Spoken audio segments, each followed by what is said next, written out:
Hello, everyone, and welcome to episode 110 of the In a Nutshell podcast. I'm your host, Sean Vowells. I've got Joe Meade with me, too. And tonight we're recapping Week 6 in the Big Ten. And Joe, last week we did talk about this potentially not being the best slate of games. And it did deliver. We had a few results that we did not see coming. We had some good games. We had some blowouts. Let's start with the game that featured on Big Noon Kickoff in Ann Arbor. Your Michigan Wolverines get the job done 24-10. A little bit of slow out of the blocks. Wisconsin does score their only touchdown pretty early. At the end of the day, Underwood and Haynes do make this a two-score win, but get the win for Michigan. Obviously a little bit of a slow start, but other than that, you have to be pretty pleased. Yeah, it was an unusual, scorching hot day in October for that game. It's probably the hottest I've ever seen it or felt in Ann Arbor past the month of September.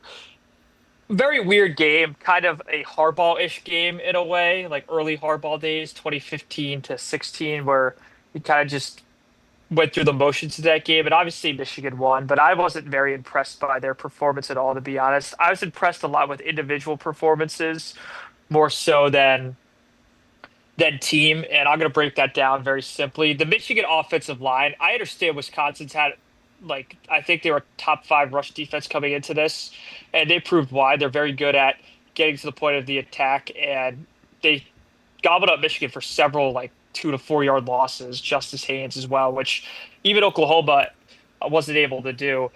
The point of concern, though, Sean, is Wisconsin's defense kind of dictated terms after the first drive.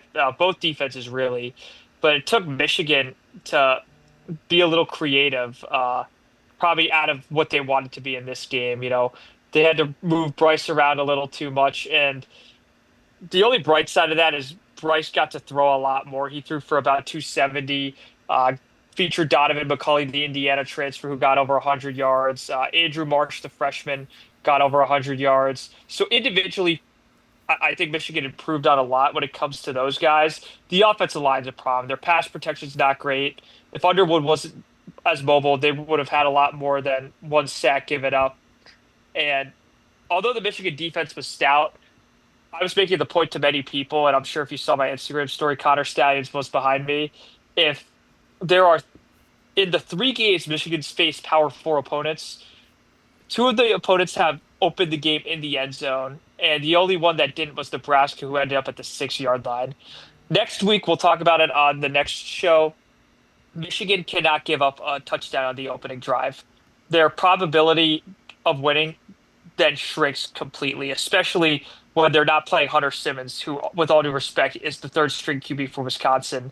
And let's face it, Sean, Wisconsin probably wanted that game to be over. They were running the clock out. They had no real sense of urgency, and they were frankly probably happy to just cover. Yeah, this was one where they, like, once it became pretty evident that Michigan was going to win this game, had they tried to win it or make it close, like, Michigan probably wins this in the mid-30s. But both teams are pretty content with running this thing out, and that's why you see only 34 points there. But Michigan gets out of there. Haynes is a real superstar, and I think he had some good games against some of your non-conference opponents.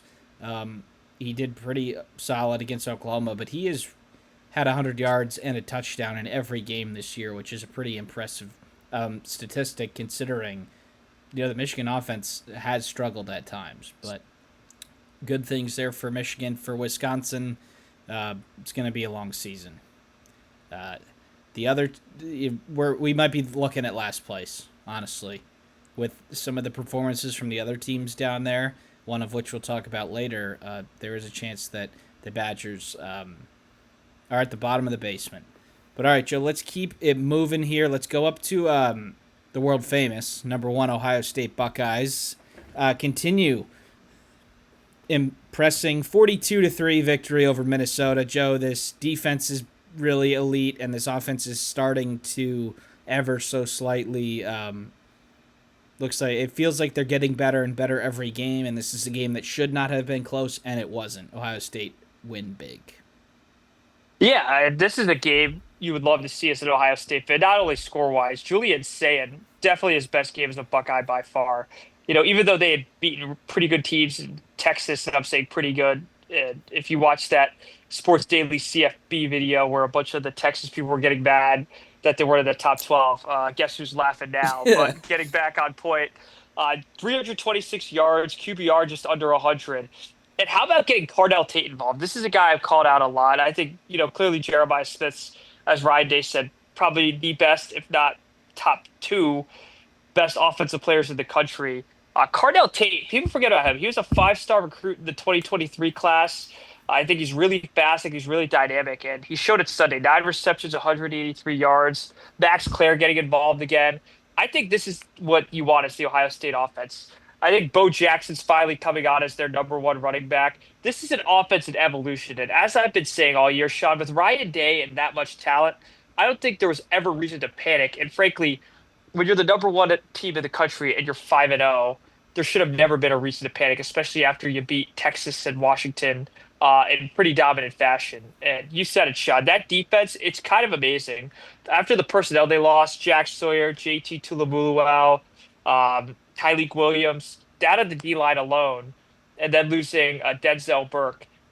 And it seems like they've gotten better. I think most Ohio State fans would agree the talent is probably a slight step back, but the execution and performance is definitely a step forward. And that's kind of scary to the rest of the country, who Ohio State really dominated last year, other than two games. And this is a unit that doesn't look like it's going to let anyone breathe. It's really amazing. Matt Patricia, for all his failures as an NFL head coach, he's an excellent defensive coordinator, especially in this conference. And Sean, Ohio State's clearly the best team in the country right now. Yeah. I think you could make an argument for Miami, uh, you know, Oklahoma and like A&M. I haven't seen enough, and Oklahoma's not completely healthy. So Ohio State clearly playing like the number one team in the country, and I think their ranking is definitely earned right now. It seems like they're hitting the appropriate steps here to keep improving. Obviously, they get the running game involved here. Carnell Tate was very open a lot, but he would probably be the one on every other team in the Big Ten. Maybe not IU.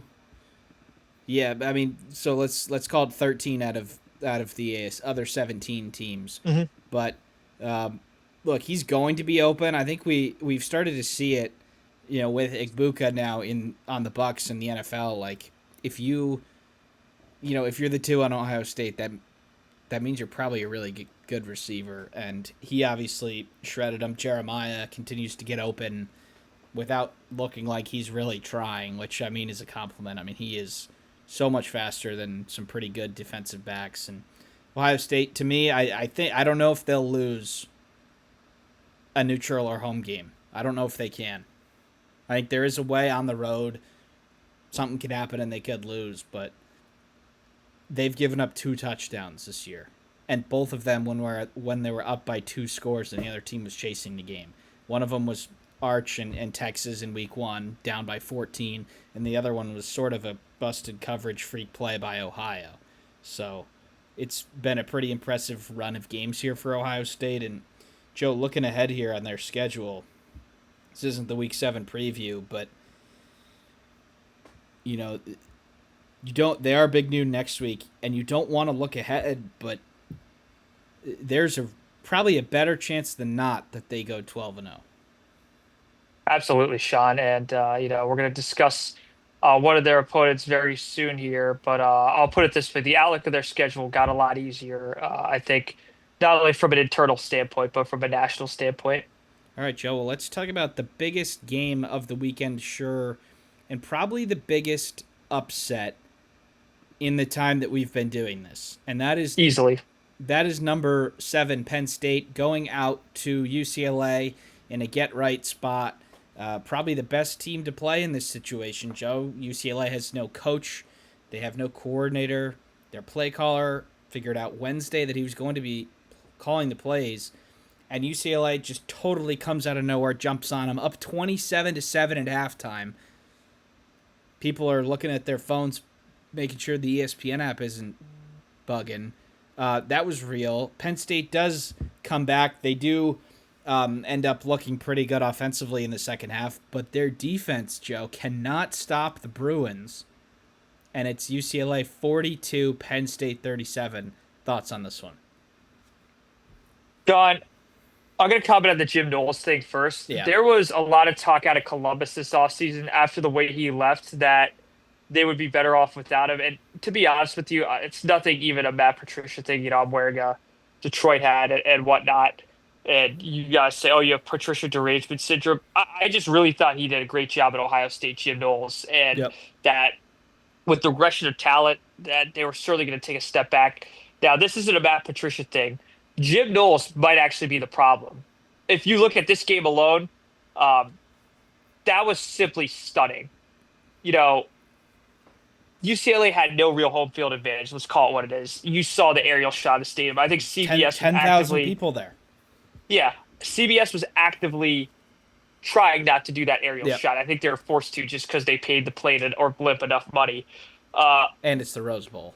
And it's the Rose Bowl. Yeah. But Jerry Neuheisel, for him to go in there, have headset difficulty allegedly, and totally school seasoned veteran like Jim Knowles in college football is stunning.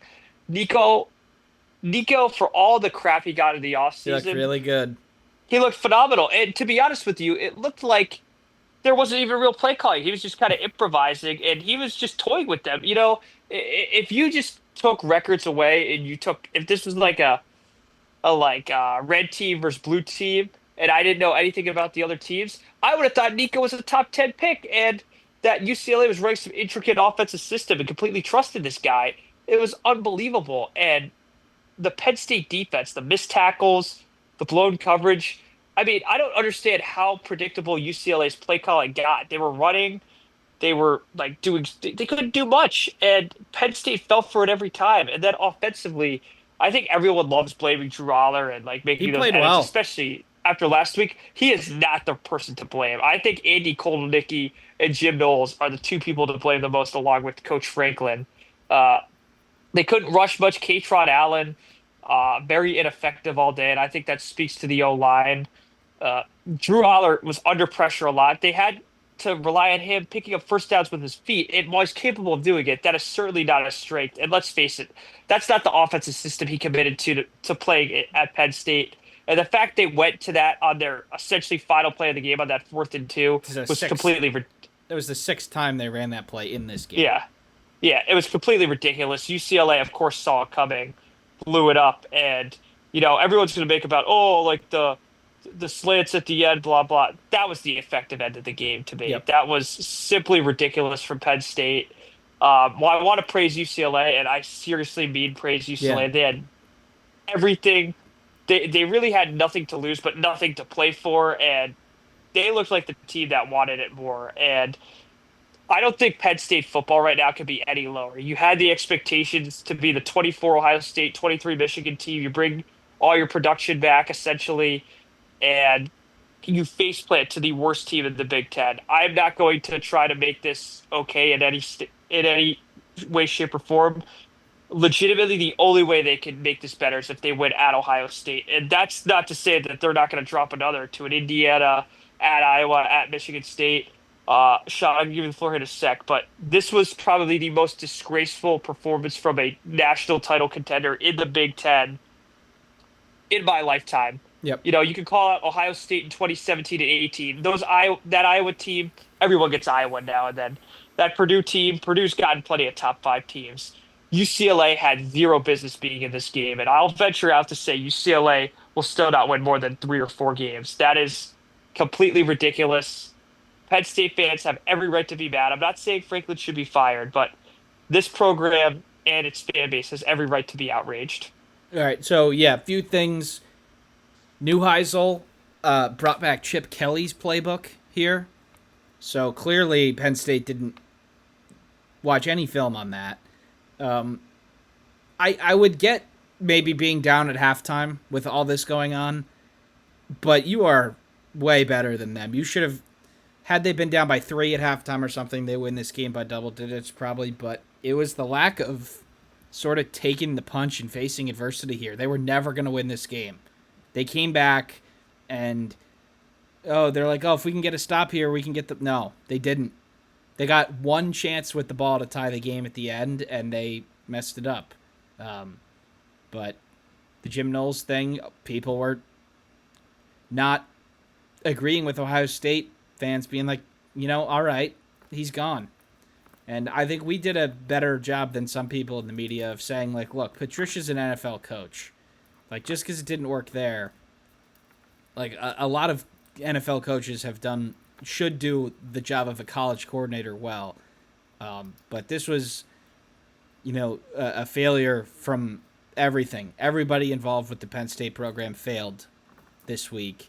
And from their point of view, Joe, they have Northwestern next week. I mean, at home. Again, probably the easiest possible game you can have after a loss, being that they already messed one of them up. And then after that, they go to Kinnick, and guess what, Joe? That's a night game. That was announced today, 7:30 at Kinnick. And then you have at Columbus, and then you have Indiana. So I think there's a real chance this goes off the rails for Penn State, and I would consider 8-4 off the rails for a team with national championship hopes. Everyone said, they brought back all this talent. Well, their two best players are in the NFL, and they're both killing it. So perhaps their loss was a little bit understated. But this is the story, with MLB playoffs going on right now. This was definitely the story of the weekend.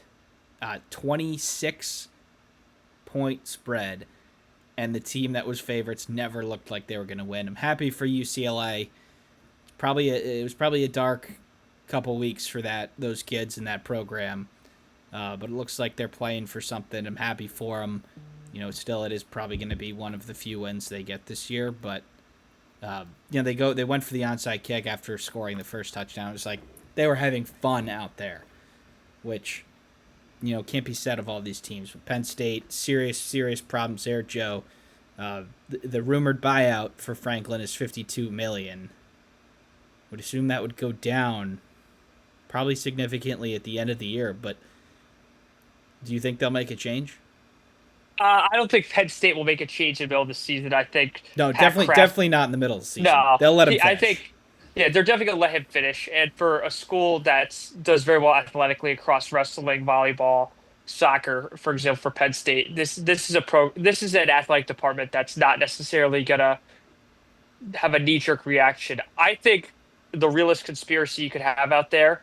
Everyone talks about Bobby Petrino trying to backdoor his way back into the Arkansas coaching job, which he has with all the Tyson and Walmart money. They got Calipari. Everyone thought that was crazy. Do they get Franklin? I'm going to leave it at that. Yeah. So the way that I see this, Joe, is that Franklin might engineer his way out the back door to somewhere else, and Penn State will say, "Okay, works for us. We'll void the contract." I think we saw it a lot in hoops over the be last off season, not this current off season. I think we might be able to. I don't think they will fire him. I just don't think the buyout is feasible, even if it goes down by half. It's not. But sad state of affairs for Penn State, and they do have a path back, Joe, but it is probably the narrowest path in the history of paths. I mean, they've got to go on the road and beat Ohio State, which is not going to happen. And say what you want about Ohio State's path, that wasn't so narrow, to be honest. They had a home game. They played a team that they lost to by a point where they really should have beaten in Oregon. Texas was probably their toughest game, and they were clearly superior than Notre Dame. So Penn State, if they do find their way back, it'd probably be one of the great sports stories. But I don't think that it's in reality. That's a Hollywood movie. They're out of, well, I haven't released them yet, but they are out of my top 25 this week. They're out of everyone's. And they haven't proven that they deserve their preseason ranking at all. It was non-conference. James Franklin said, we're okay. They're closer to the bottom of the Big Ten than the top, in my opinion. Yep. Maybe not in certain places, but in terms of Ohio State or the team on the bottom that they just lost to, they're closer to the bottom.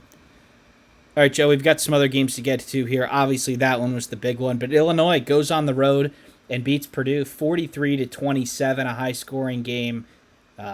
Little bit of a slow start, but 27 points for Illinois in the second quarter.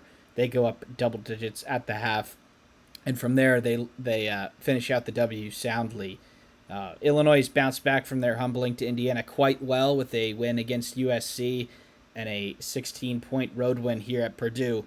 Joe, it seems like that was more of a blip in the radar, and Illinois is back to regularly scheduled programming.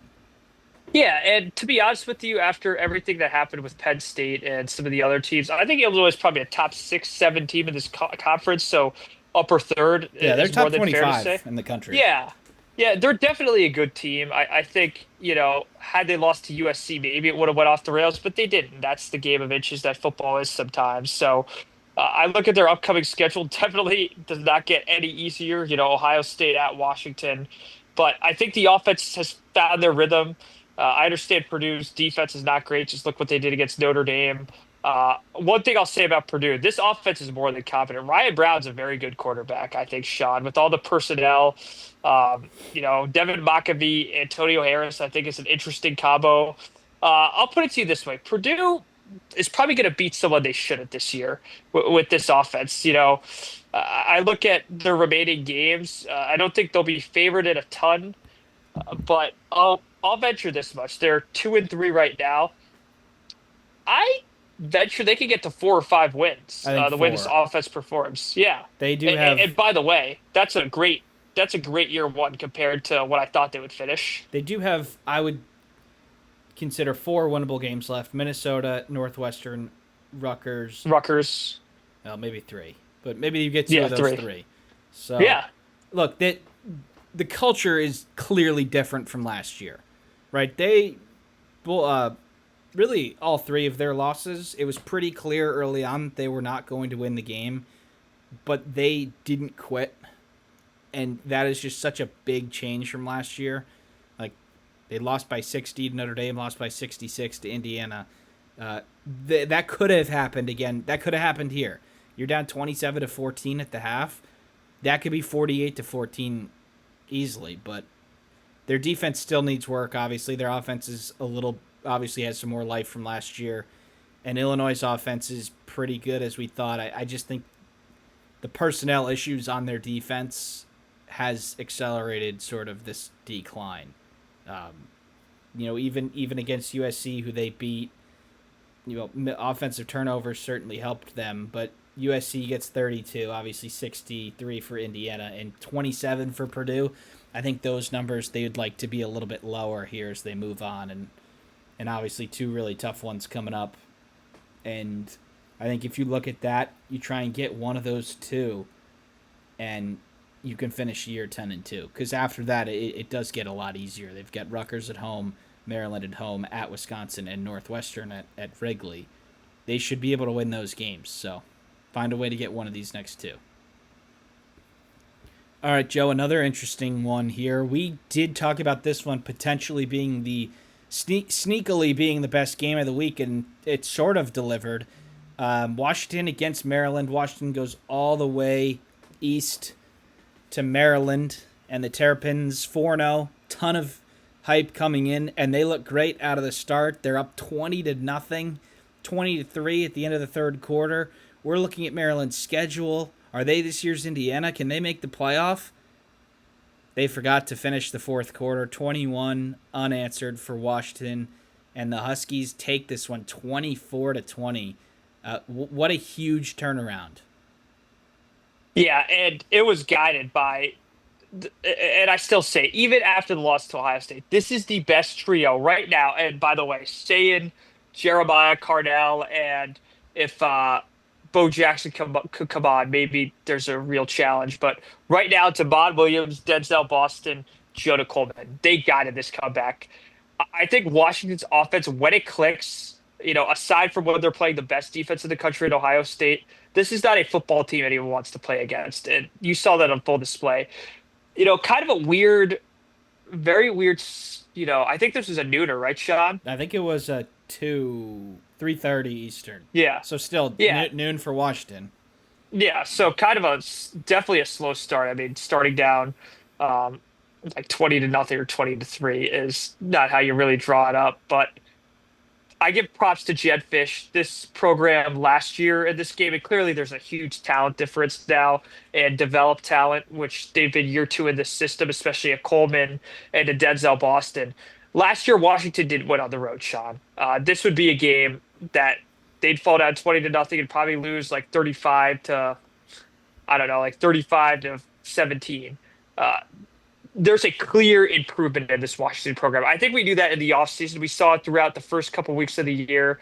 And I think just because you lose to Ohio State, people forget about that. I think that's ridiculous. They should be ranked in the top 25, Washington. I've tooted that horn all year. Damon Williams is such a problem because of his athletic ability, his mobility, and his willingness to run. And you saw why. When it comes to Maryland, Sean, I don't think it's the end of the world per se. I think the only thing that's going to be annoying is the September Maryland comments are going to come about. But I think Malik Washington definitely did some things in this game he's going to want back. 30 to 49, I think they probably lead on him a little too much. I think they need to rely on the ground game because let's face it, 20 carries for 55 yards, not going to get it done in this conference. So if they can vary it up, that's my one big criticism for Maryland. But still a young team, still a team that I think is over exceeded my expectations so far. I really thought they'd be toward the bottom of the conference, and I think it's more likely than not that they're going to be bowl eligible, maybe closer to 7 to 8 wins. So really good win for Washington and Maryland. Hopefully, just a lesson that's uh, fertilizer for the future for this young team. Yeah, Washington found themselves in this spot last year. They went on the road to the hot team that nobody saw coming in Indiana, and they got outplayed and beat heavily. And if you remember, Rourke was out that game for Indiana, so Taven Jackson played, and they weren't even close. That could have happened again here. You're down, you lose this one 30-13. Say, all right, here we go again with our road troubles. But Washington has definitely taken a step from last year. I think obviously so has Maryland, and I do think both teams played solidly in this one. Maryland had a great 3 quarters, and Washington obviously had a great 4th quarter. I think both teams can feel pretty good going forward about what's happening, and you probably won't get that many 3:30 kicks on Big Ten Network if you keep playing like that. So, just going forward for Washington, 4-1. They do have Michigan at the Big House, Illinois at home, and then Oregon to finish at home. Could they potentially get through there with just 2 losses, maybe? And then Maryland hosts Nebraska to LA to play UCLA, hosts Indiana at Rutgers, hosts Illinois.